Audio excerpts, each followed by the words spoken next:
What are the differences between doing a PhD in Canada and the United States? And by the way, this is my opinion and things that I just observe. It's not like any sort of truth in any sort of way. And all of this is worth exactly what you paid for, right? 2 cents or 0 cents or whatever. I don't know. So what's the difference between doing a PhD in Canada? Again, 99% of it's very similar, but there are some differences. The biggest one that you'll notice in the United States is that the market for PhDs and the market for universities in general is massive. So higher education is unbelievable in the United States compared to Canada.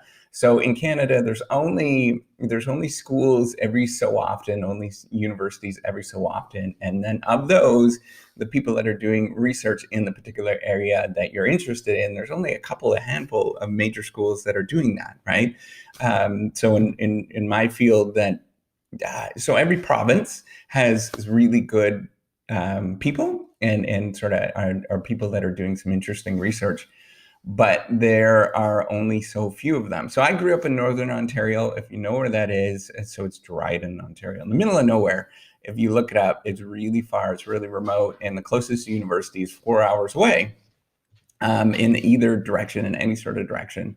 And so, it just doesn't, there's not a lot of places, mobility to go up there in terms of, I'm not saying that I wouldn't go up there, but I'm just saying that there is, there's just not a lot of places around there in terms of universities. But in the United States, there is a university, like it seems like there's a university or a college in every half an hour, right? Like if you drive for a half an hour, there's one, and there's major ones all over the place. It's unbelievable. I'm kind of in a remote area as it is, and there is still a lot of universities around. And so just around, so if you're in the Northeast, like the Boston area, it's ridiculous in terms of the universities that are around there. So there's a massive engine for higher education that's in the United States.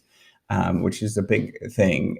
But people move back and forth all the time between the two countries in terms of the research. So a second thing that's important to think about is there is a liability of foreignness if you don't do whatever country that you're coming from, right? So if you went and did a PhD in kind of an unknown university in the United States and you try to go to Canada, it's not going to work out very well for you. But if you do the reverse, it's not going to work out very well for you either. So you have to be very cautious about that and think about the liability of foreignness is an actual term that there is research, considerable amount of research in the business literature talking about that, and international business research that's talking about the liability of foreignness. And it is a real thing that happens. And it just means that when you are like somebody that's from another place and you're trying to find sort of positions, it relates to business. It's a lot more broader than that. But if you're trying to find a job in a different area, you're not going to know all the institutions and things like that is going to be kind of it's going to be a penalty, right? And then people are not going to realize what you're about. So if you went to an amazing university. So I once had somebody say, I've never heard of this school, the University of Waterloo. Well, if you're in Canada, you know what University of Waterloo is. It's one of the best engineering schools that are there. And I get that routinely, actually, with that particular school. It just doesn't have the same thing as McGill University. For some reason, McGill has really weird international reputation, which I get it's nice that it has that, but it also it's really large in terms of the international reputation it has compared to many other schools that are in Canada, right? That are just as equally as good.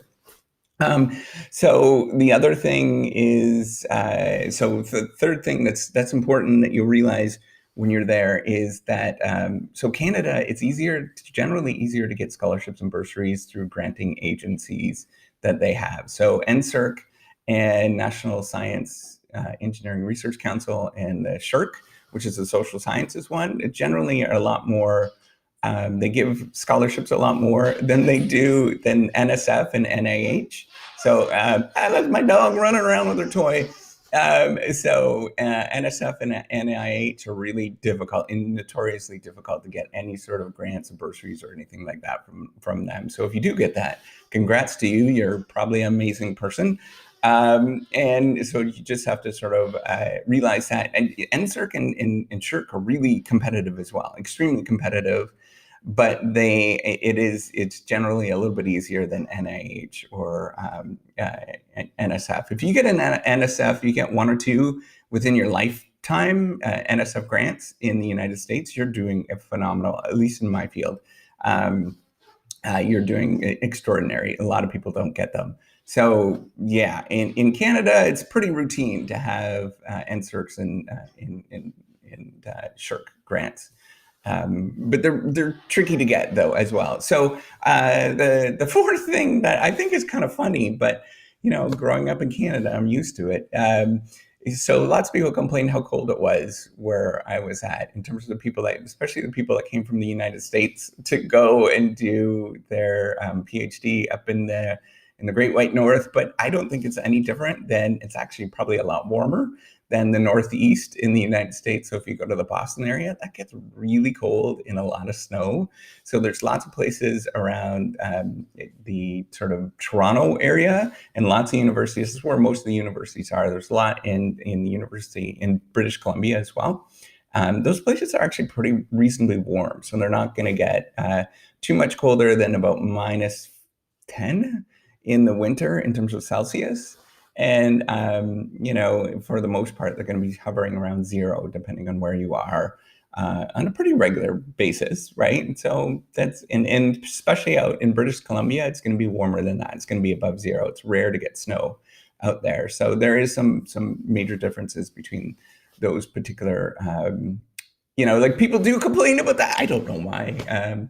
Growing up in Northern Ontario, it's routine to get -30, -40 in the winter time. So I was like, oh, this is sunny, this is warm.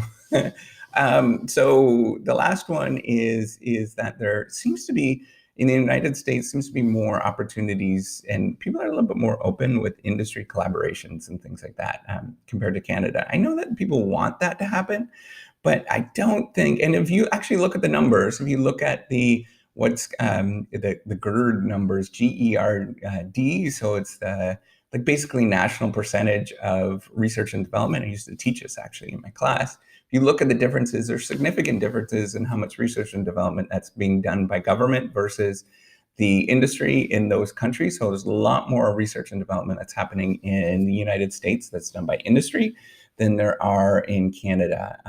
There just is not a lot of industrial R&D that's happening in Canada, and percentage-wise, compared to what's happening in the United States. And so there's just more opportunities. And so that's what the whole brain drain is about. I'm not sure if you've ever heard of that before, but there's actually a term where people are moving to the United States that are higher educated, and it's called the brain drain. And there's lots of people that are moving back from Canada and around the world to the United States because that there's such an industry that happens here. So if you're doing anything, so I have friends doing all sorts of wonderful things in the med area, and they had to move to the United States because that's the only options there are. So even in my particular field, there's definitely a lot more opportunities for just things that are related to strategy and innovation and things like that are happening in the United States than there are in Canada. There's wonderful opportunities up north, but then there's just a lot more that's happening in Canada, and you just have to look those up and realize that there definitely is. If you look at the numbers, there's striking differences between R&D in terms of industrial production of research and development that's happening in the United States compared to Canada. And I think it plays out a lot in terms of the opportunities and collaborations you have